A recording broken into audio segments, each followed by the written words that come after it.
This week on Talk of the Town, we swung by the Animal Shelter's adoption event and talked to Julie Beagley. Our business spotlight is the Bear River Bowling Center, who also helped us out with our new Fun and Games segment featuring the girls soccer team. Lady Bears soccer kicks off on Tuesday against the Bees, so you'll also get to see what new soccer coach Jessica Waite had to say. At the end of the episode, you can see what fun events are planned for Garland City Days. I am the animal shelter coordinator, and I started in January to try to raise awareness that Tremonton has an animal shelter and to help us not have to euthanize animals that are unclaimed by their owners. So our first goal is always to reunite them with their owner. We hold them for a 5-day stray hold, and then if they don't go back to their owner, then we work to either move them out to a rescue or we hold these adoption events to help them find a new family. And so, how often are these adoption events held? We've been holding them the last Saturday of each month. So many hours go into these events. We do all the marketing for it, all the graphics that go into the Facebook posts and the flyers that we hang around town. IFA is great about helping us. They pass out flyers here at the store, and lots and lots and lots of volunteer hours go into this. And so why should someone consider getting their furry friend from you guys?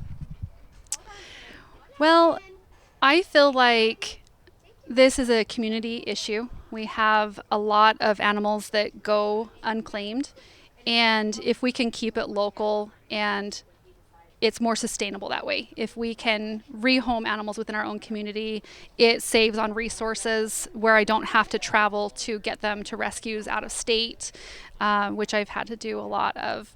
The furthest I've driven is Great Falls, Montana to get a dog to rescue that wasn't adoptable here.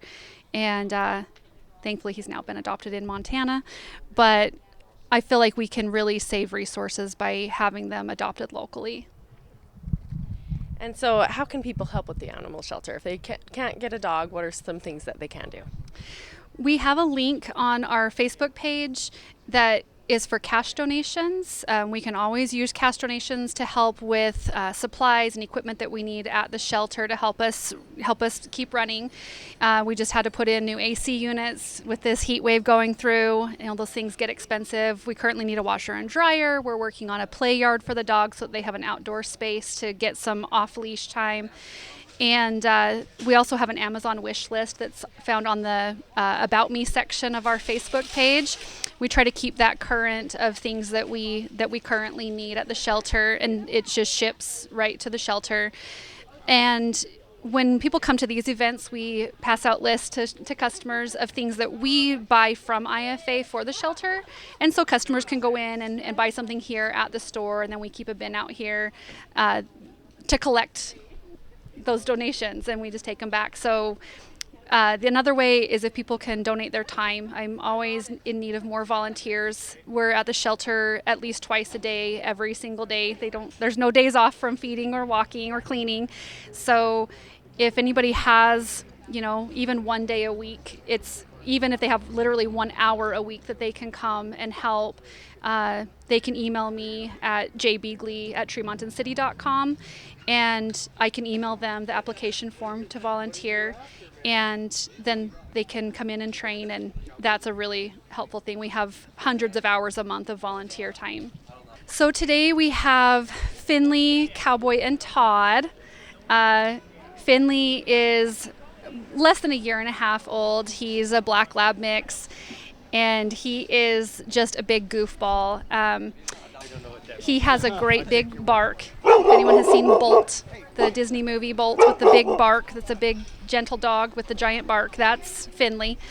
And that has kept him from getting adopted. He says hello very loudly, and it scares people off, but he really is just begging for cuddles.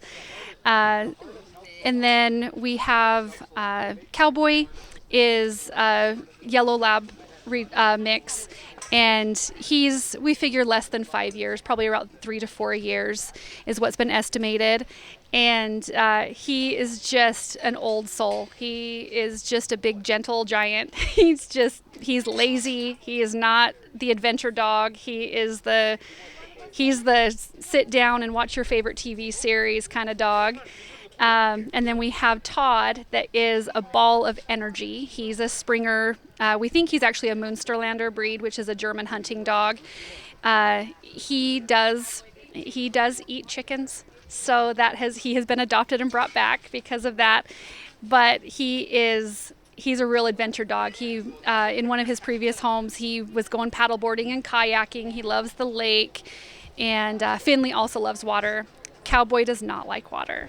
He likes to lay by the pool and watch his friends play in the pool, but he does not want to join into the water fun. So if these dogs don't get adopted today, what's the process for people to contact you? They can go to the Tremonton City Animal Shelter Facebook page, and they can go to Messenger, and I get those messages.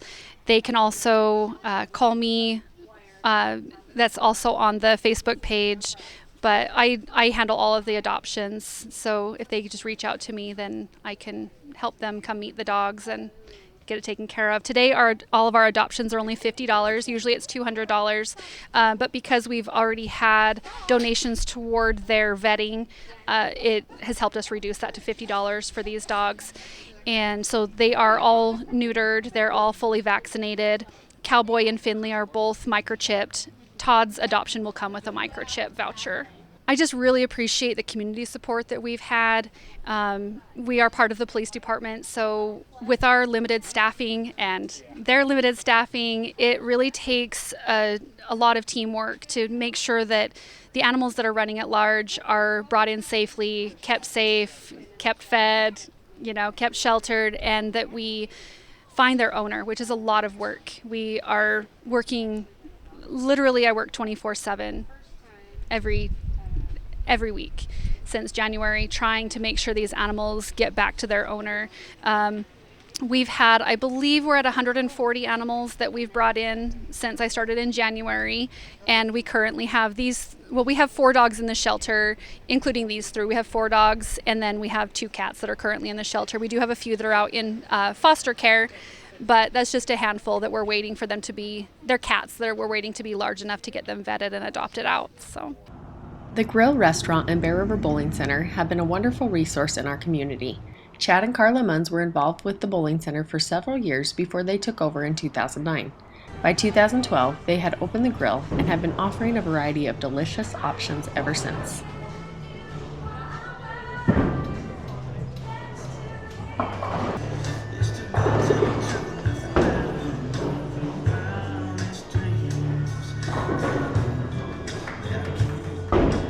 I'm Cash Johnson, and I've been here for about two and a half years. A lot of behind the scene things that people don't see. Tell us a little bit about that.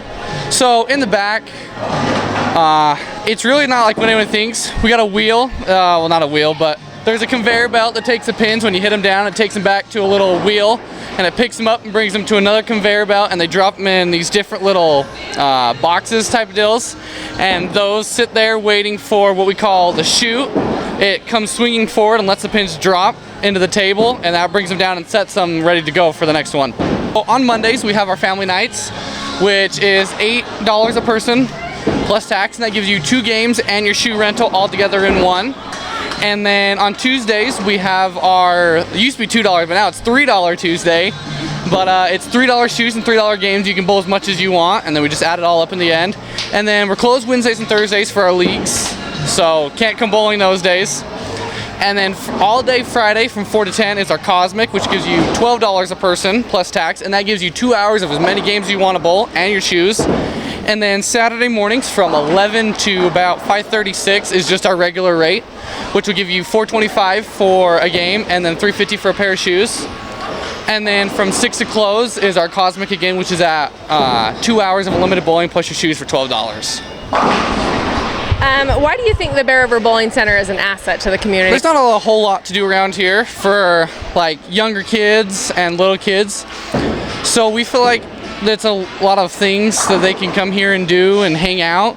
Just because there's nothing else to do, then they're not getting out in trouble and everything, and they can be here being productive. We actually have 2 birthday party packages, which we have one for 12 and younger and 12 and older. The 12 and younger gives, for every 6 bowlers you have, gives you 2 games, and then you get a free pizza, a free large pizza, which would be our 1 toppings. So it would be either our pizza, would be our cheese or our pepperoni. and then it gives you a free pitcher of soda, and those come with 1 refill. And for the 12 and older, the 12 and younger, that's $11 a person. And then the 12 and older is $15 a person, but it's for every 4 people, and it includes a 2 to 3 topping pizza and then a pitcher of soda as well for free. We have the full grill menu here that you can order from us over here, and you can eat while you bowl. And then usually we have about 7 to 8 FARS ice cream flavors from down in Ogden that we get. And those range in prices from, I want to say, a kid's cup is $2.50, and I want to say 1 scoop's $3.75. And then just tell me a little bit about the atmosphere. Why is this a fun place to come hang out, and what are some of the things that you can enjoy? So the atmosphere here is just having fun. You know, no one's going to judge you if you can't bowl or if you're the greatest bowler. We all just like to have fun here, and so we always like to keep it up going and energized atmosphere just so everyone's having fun and no one's feeling left out.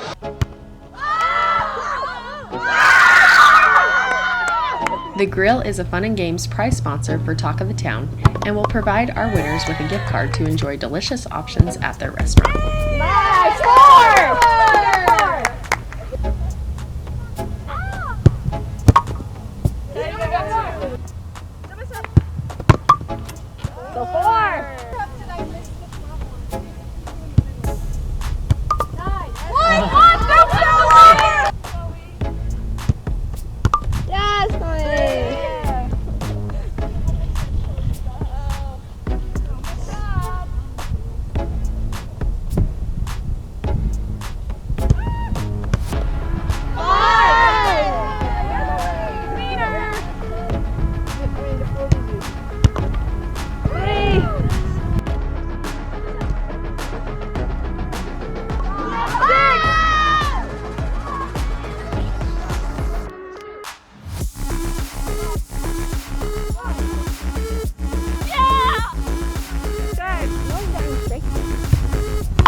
Okay, Chloe. Chloe Kamek claimed the Grille gift card and bragging rights, but the fun didn't stop there. The Lady Bears played another round with athletic trainer Sean Norton showing off his skill. Coach Jessica Waite picked the right partner as Mackenzie Mickelson hit all but 1 pin to finish off the game.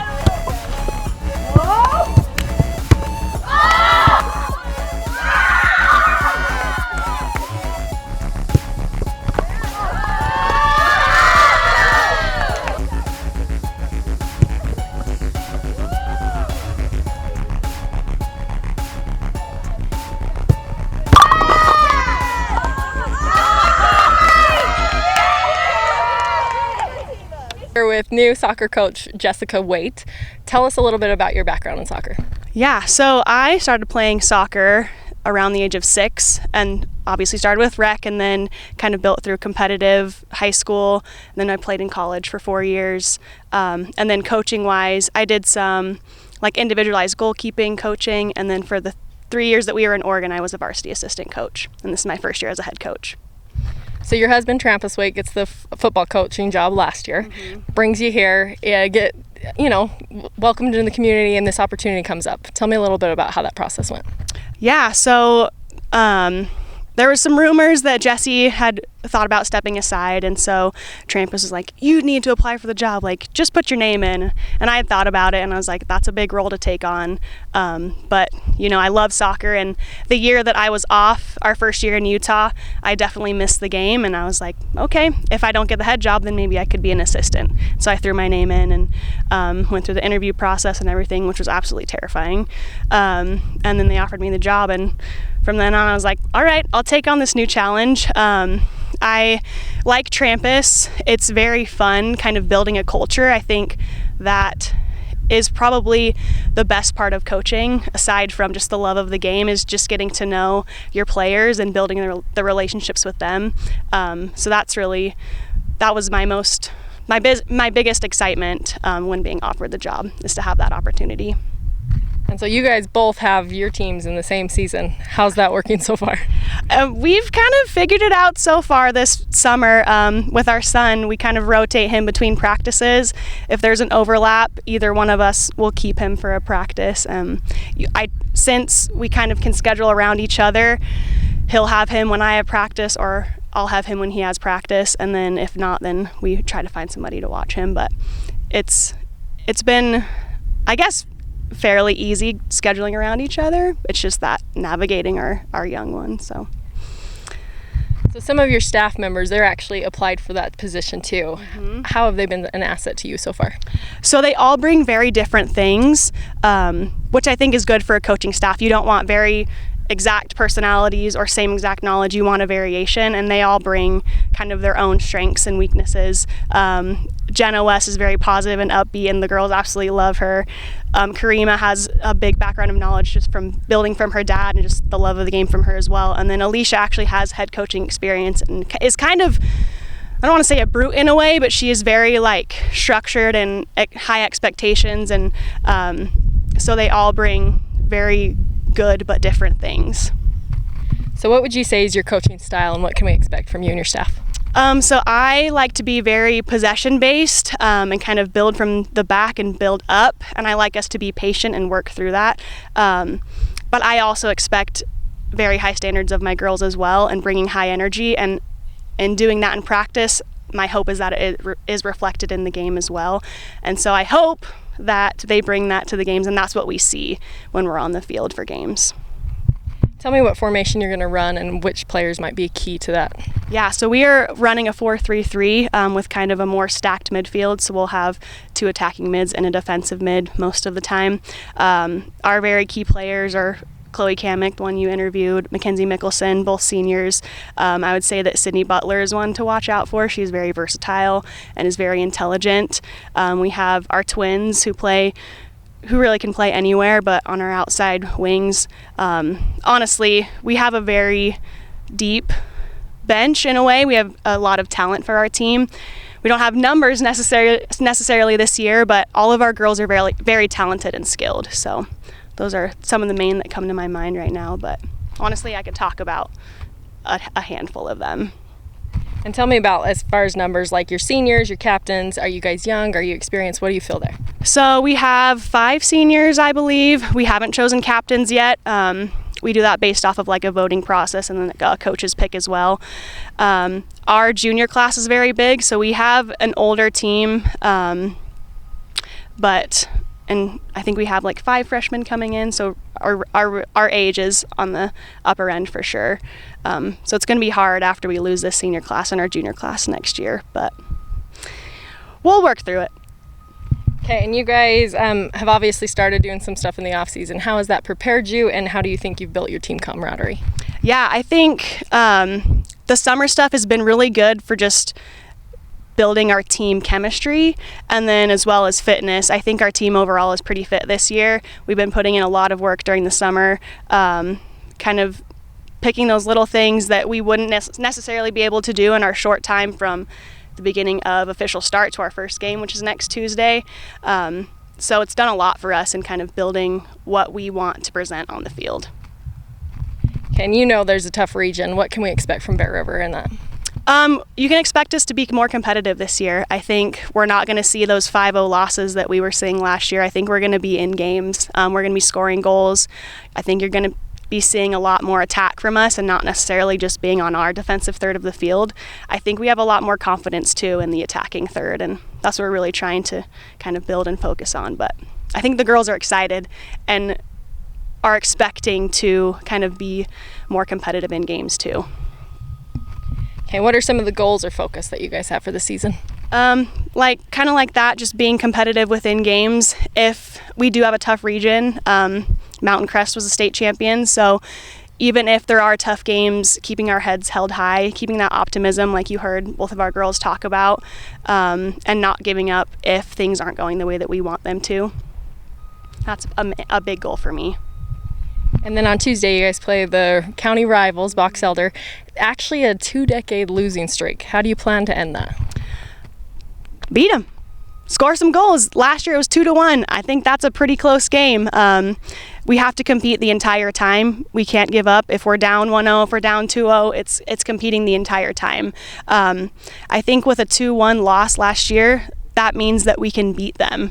You know, it's not like, oh, they're so much better than us, or it's just not a team we can compete with. They're absolutely a team that we can compete with, and I think this year we could break that losing streak.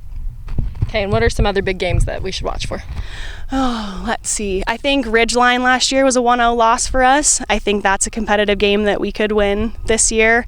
I'm hoping that we can pull out a win against Logan. We beat Skyview last year, so I'm hoping that's one that we can pull out too.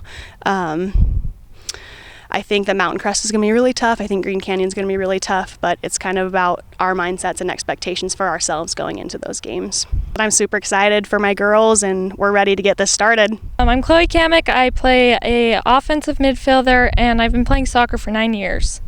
How much varsity experience do you have?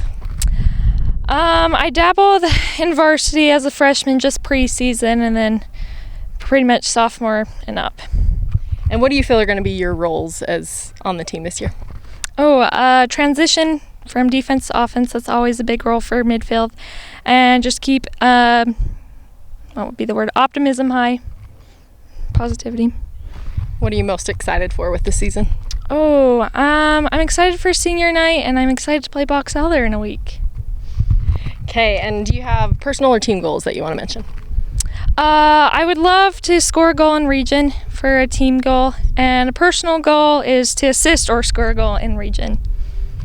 And then whole new coaching staff this year. Just tell me a little bit about them and what you like so far. I really like the team bonding we've done. I think that's been really good, and I like the schedule out, like be here. We've got like a heads up for things so we can know where to be. So that's been good. I'm Mackenzie Mickelson. I play center back, and I played soccer for 9 years.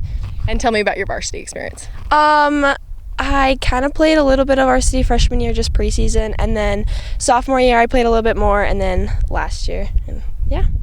And what do you feel are going to be your roles on the team? Just like keeping the back line together and making sure that we're all playing as a unit. What are you excited about for the season? I'm really excited about just like being together as a team, and the fun memories are always super fun, and just playing games again, you know? Tell me some of your individual and team goals as well. I hope as a team that we can all come together, and that win or lose, that we can have fun on the field every single time we're on the field. And then personally, I would just like to make this last year of soccer the best year ever. And then with the new coaching staff, just some things that you guys have liked this year. They've done such a good job this year. Like, you can definitely tell the team atmosphere is so much fun, and the optimism is high, and you can tell that we're all so excited to be playing soccer this year. Garland City Days is this weekend. The event kicked off last week with Peter Pan Jr. presented by the Garland Children's Charity Theater. A kickball tournament is Thursday. Friday, the Children's Parade is at 4:30, followed by the Library Fundraiser, which is a Navajo taco dinner. The Lil Miss and Little Mister contest is at 5. Play in the 9 Square Tournament, bingo, and enjoy a concert and other games in the park. The movie is at 9:30 and will be Napoleon Dynamite. Saturday morning, the fun run starts at 7. Watch the 4-H dog agility trials that morning, and don't miss the parade at 10. Head over to the park at 11 for food trucks and vendor booths. Games and contests will happen through the afternoon. The scavenger hunt goes from noon to 4. The bubble foam party is at Sally Bow Field from 2 to 3. Try your skills with axe throwing, archery, and more from 3 to 6. There will also be pickleball tournaments and a grease pole contest. Participate in the Chuck-a-Duck jackpot for a chance to win $100. Leave your brand on Garland at 6 and cap off the night with a concert in the park and fireworks. Next week, we will recap Garland City Days and talk to the new owners of JC's Diner. Watch it next week on Talk of the Town.